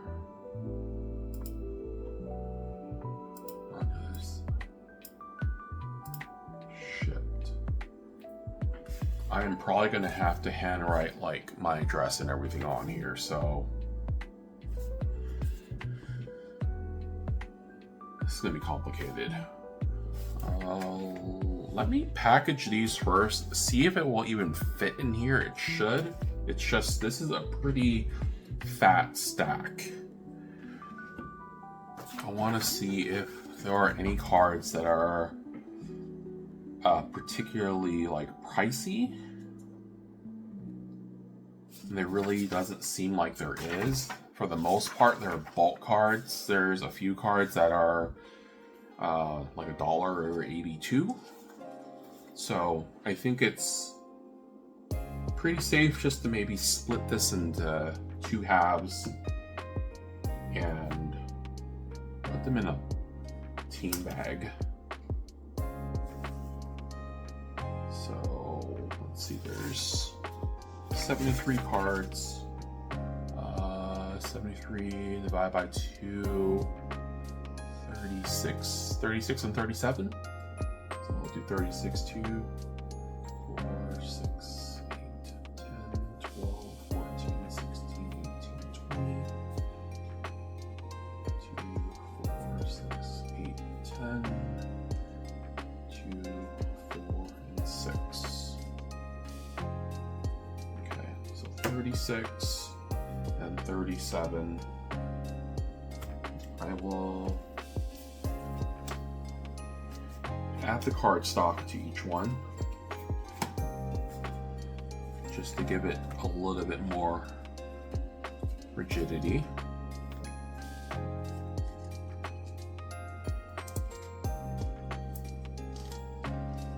Now, I'm hoping this fits in the team bag. This is actually quite a bit of cards. Put in the team bag with the card stock, I realize. I think if it was just the cards, they would fit easily in the team bag, but I'm not sure if I might have to put this in 3 different team bags. If I do, I will do it, but I want to see if this many cards would actually fit in one team bag. It looks like it barely does. I don't want to force it either. But if they do fit, it would be really snug rather than putting them in 3 team bags, which might slide around a little bit more. Yeah, let's do 3 team bags.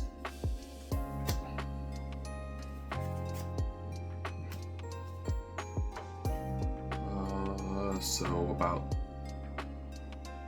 73 cards, right?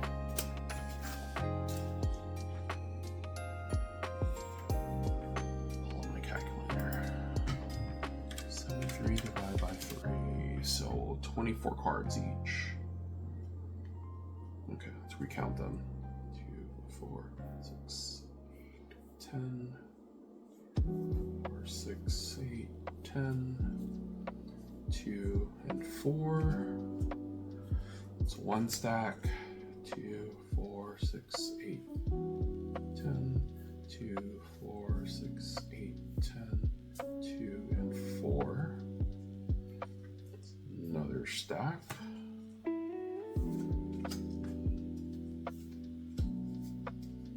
Okay. This should fit a lot better.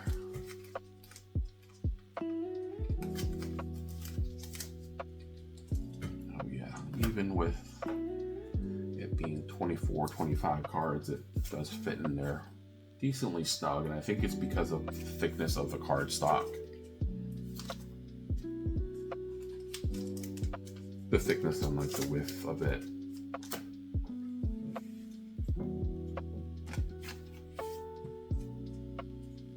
Yeah, I feel pretty confident that this will be packed pretty well in this method with a card stock, using those card stock from the commander decks as well. It should keep everything pretty firm inside the bubble miller. So 3 little baggies.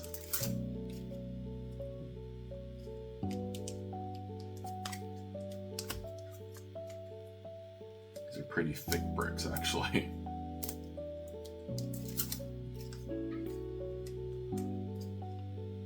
Yeah, I think the most I've ever had to do was like two of these bricks in order.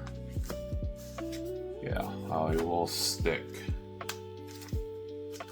the 2 pieces of cardstock on the outside, just sandwich it so it gives it a little bit extra protection on the outside edges. Let's fold this up. I think folding it up long ways would be better now.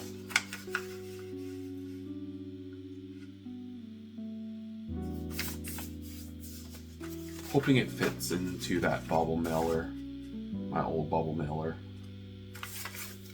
But I'm also not looking forward to seeing how much it's going to cost to ship it. Because I know shipping it through the post office can be a good, like, almost 50% more.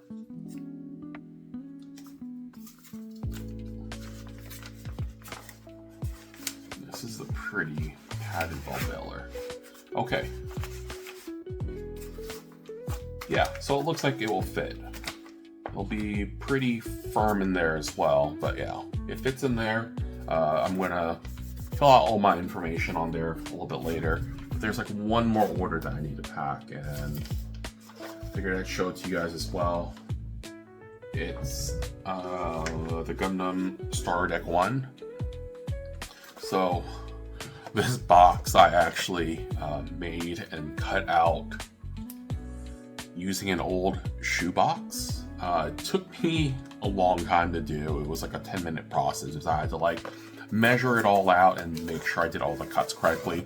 But I wanted to see if I could actually make my own custom box just using I wasn't even using a ruler. I was just using a flat edge. I guess it kind of was like a ruler because I was using like a measuring tape and then just using the box as like to give me like the dimensions, but it basically fits in there pretty well.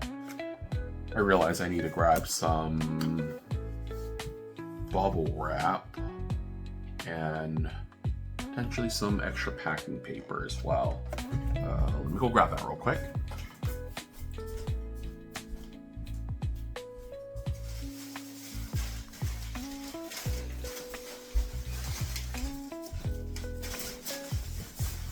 Okay. I have some like older clean bubble wrap and stuff like that that I can use. This one looks like it might be pretty good. I can actually put it inside and then just like kind of fold it up.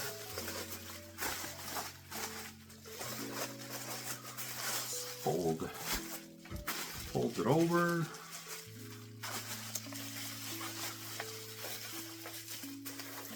I'm not sure if it will still fit in here. All the extra bubble wrap, it might be a little bit too thick. Ooh, looks like it will barely fit in there. Oh my god, yeah, barely. See, it's really snug in there. Problem is I still need to fit the packing slip in there as well. Like all of my orders, I like to put in a packing slip. I just think it looks more professional. Some people think it's a waste of paper. It's a thin piece of paper. I like to know like who I'm getting stuff from, especially if I'm ordering from like a lot of different places. Like as you guys saw in one of my box opening videos, some of them I had like even like no idea. Like a Target would send me something, but I had no idea it was from Target because it was like so long ago. Plus, they didn't add a packing slip, so I kind of had to like go back and see check my spreadsheet, like who did I order from, how many of a certain thing did I order from. Okay, it's from like these people. I think a packing slip is always like great to put into like any order.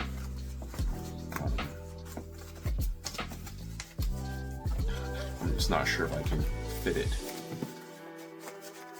Oh geez, I might have to just kind of like fold it over and smash it in there somehow. Yeah, at least I know that there's enough like bubble mail in here and that it's going to be really snug. Yeah, I have measured everything like perfectly where you see the packing slip and it folds over like that. But I'm surprised like how well this this whole box like fit together.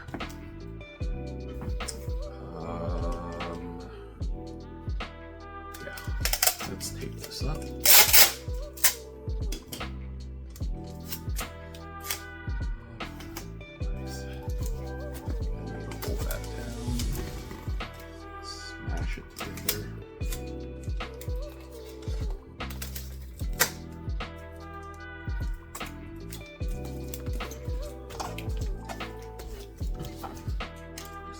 Tape.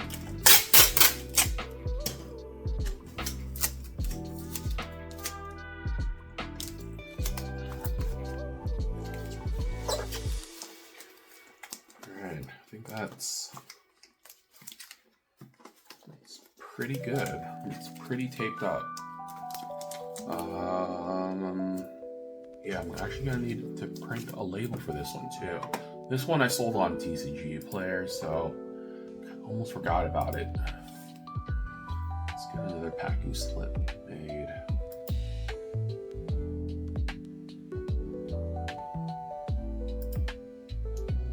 Let's see, I need to buy another label.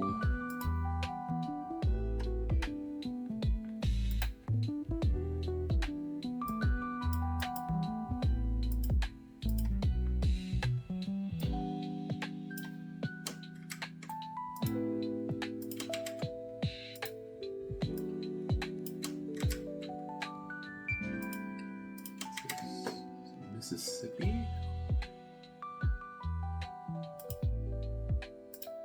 I think MS is Mississippi. I don't really know all the state abbreviations. I like to double check and make sure I have the address correct.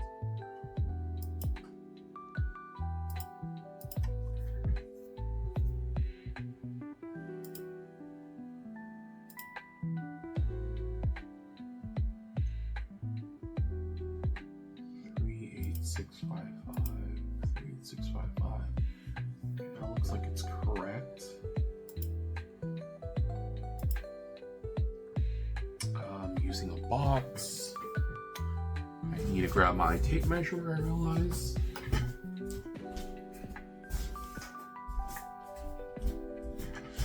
Okay, let's weigh this bad boy real quick.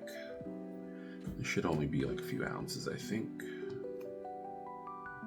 More than a few ounces is 10 ounces.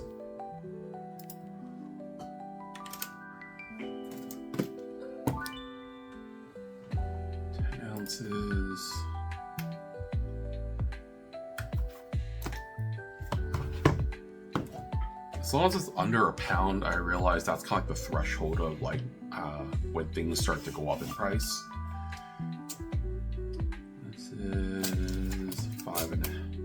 Well, I guess I don't take halves anymore. It's a 6 by 3. 6 by 3 by 7. I think you're always supposed to round up 6, 3, 7. I think I read somewhere they don't take any half-inch measurements anymore. I don't need insurance for this. Let's get the rates. Hoping this isn't too expensive. This is like a $6 shipping order because it's going to zone 8, which is the most expensive zone. I feel like everything that I ship is typically zone 8, which kind of sucks because shipping is always expensive for me, like living in the very like northwest corner of the United States. Everyone is far. But what can you do? I think most people would probably like a package like this, they would pay, you know, only $5 for. What I like to do sometimes is see like if it would be cheaper if I did like the half measurements, but I don't think they take half measurements anymore. So 6.5, everything was basically, I rounded up 2.5. Let's see if that makes it like $1 cheaper. I think that's what they were. Yeah, so it's really 5.5 by 6.5 by 2.5. So almost 2. It doesn't look like it does. I think it's probably the cheapest it's going to be with my current measurements. This is 9 ounces. Let's see if we go down to like 6 ounces. Of course, I'm not going to claim that it's 6 ounces when it's 10 ounces. But I'm curious to see if it makes it cheaper. It does by $1. What is the threshold? So I have it set as 10. If it's 9, is it cheaper? No, I think it's the half pound, maybe, so 8 would be cheaper. Obviously, I'm not gonna claim that it's 2 ounce lighter. Yeah. So because it does have an extra like 2 ounces, it makes it go from a $5 order to a $6 order. So bring it back up to 10.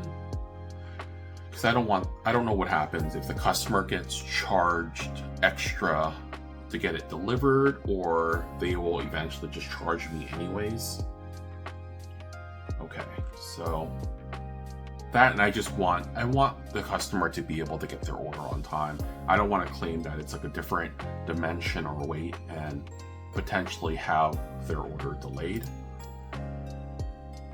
Let's buy the label. Copy the tracking number. Print the label. Go back into TCGPlayer, add the tracking number. USPS. Save.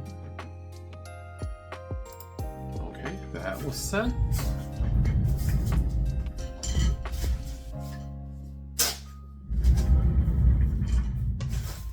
Got my second label here. I realize an old label is still on here from the box that I had cut up. So I'm gonna just try and stick it over the old one and cover it up.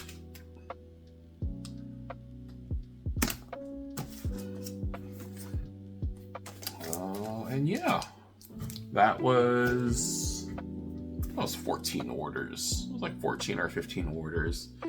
I know this video is super long, I'm sure.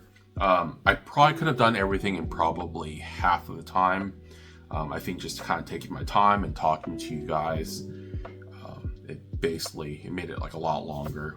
It should never take anyone like this long to package all this, but I figure it could be something kind of fun to be able to watch if you guys enjoy like long form videos like this. This is probably going to be like a 2-hour video, I think. But yeah, please definitely leave me comments down below. Let me know how you guys like videos like this, what kind of videos you guys want to see more of. Do you guys like seeing just like these daily packing videos? I know like packing videos or like how I do certain process type videos in the past have done like pretty well.